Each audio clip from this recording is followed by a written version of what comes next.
Bom, agora a gente vai falar sobre o uso de drogas. E olha só que números alarmantes. São dados da Secretaria de Estado de Segurança Pública que traçou o perfil das pessoas atendidas no Centro de Referência de Álcool e Drogas de Minas Gerais. A gente está aqui no telão. Dessas pessoas internadas, 17,8% deles disseram que usaram drogas pela primeira vez quando tinham entre 5 e 11 anos. E a gente está falando aqui de drogas lícitas e ilícitas, cigarro, álcool e drogas ilícitas também. E aqui, 60,8% dos entrevistados disseram que usaram drogas pela primeira vez de 12 aos 17 anos. Esse é um assunto que, sem dúvida, preocupa muitos pais, muitas famílias, né? E para falar mais sobre esse assunto, nós convidamos a pesquisadora do Centro Regional de Referência em Drogas da UFMG, a psiquiatra Júlia Cury. Muito bom dia para a senhora. Começa fazendo um perfil desses usuários para a gente. Explica para a gente aquilo que a gente acabou de mostrar ali, por favor. Então, o que esse gráfico mostra é que as crianças e adolescentes estão começando a usar drogas cada vez mais cedo na vida.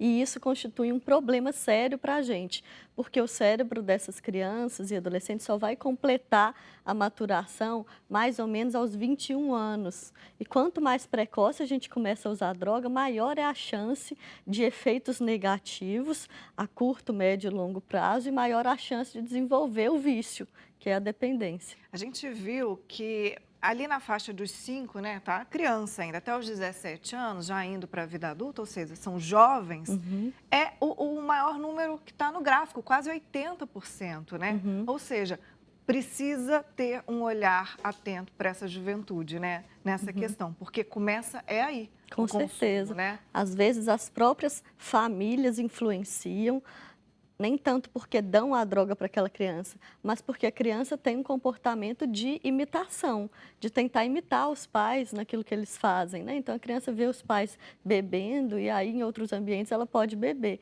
mesmo que ela não seja permitido beber em casa, por exemplo.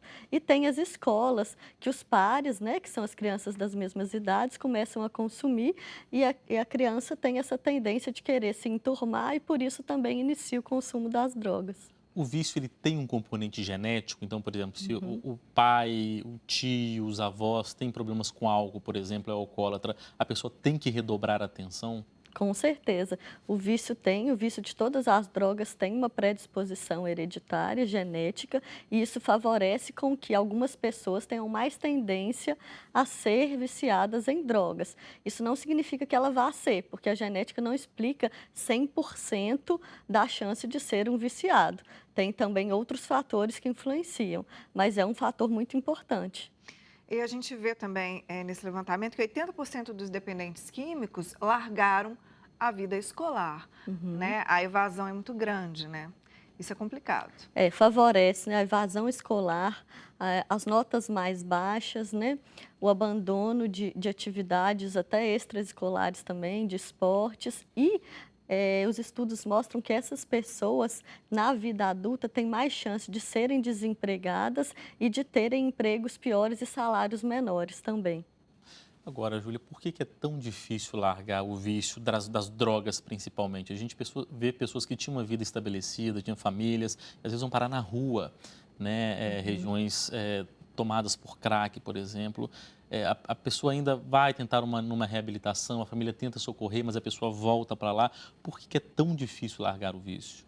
É tão difícil largar o vício porque ele é uma doença que atinge o cérebro e ao longo do tempo vai danificando esse cérebro. Então a pessoa vai perdendo o controle sobre o uso da droga. Além disso, o tratamento tem que ser um tratamento que é multidisciplinar e biopsicossocial completo, que a gente faz pouco aqui no Brasil. Então, além de ter aquela parte, né, de algumas pessoas terem que ser internadas, outras mesmo que não sejam internadas, tomar as medicações, ficar em abstinência por um tempo sem usar a droga, depois que ela para de usar, tem que ter a reabilitação e a reinserção dessa pessoa na sociedade. Então, não adianta só recuperar essa pessoa e não reinserir ela no mercado de trabalho, por exemplo, porque aí ela vai continuar excluída e aí a tendência dela é voltar a usar a droga porque ela se sente excluída da sociedade de alguma forma, né? Como que é esse tratamento hoje aqui no estado, Júlia? Como que são os centros de atendimento?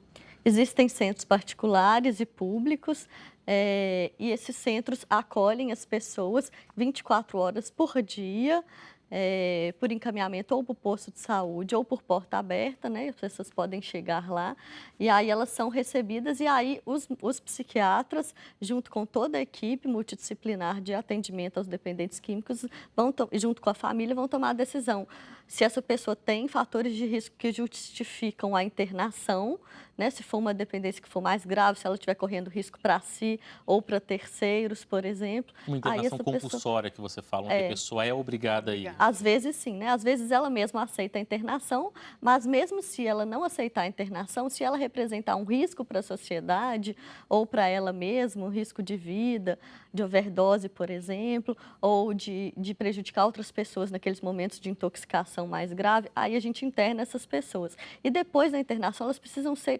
continuar a ser acompanhadas para reinserir elas na sociedade novamente, né? Porque a falta de inserção e de estímulo, de lazer, de atividade física, de emprego, é o principal fator que faz com que elas recaiam no uso da droga. Ok. Muito obrigada, Júlia, pelos esclarecimentos aí, pela entrevista. Ótimo dia para você. De nada, Ótimo obrigada a dia. vocês.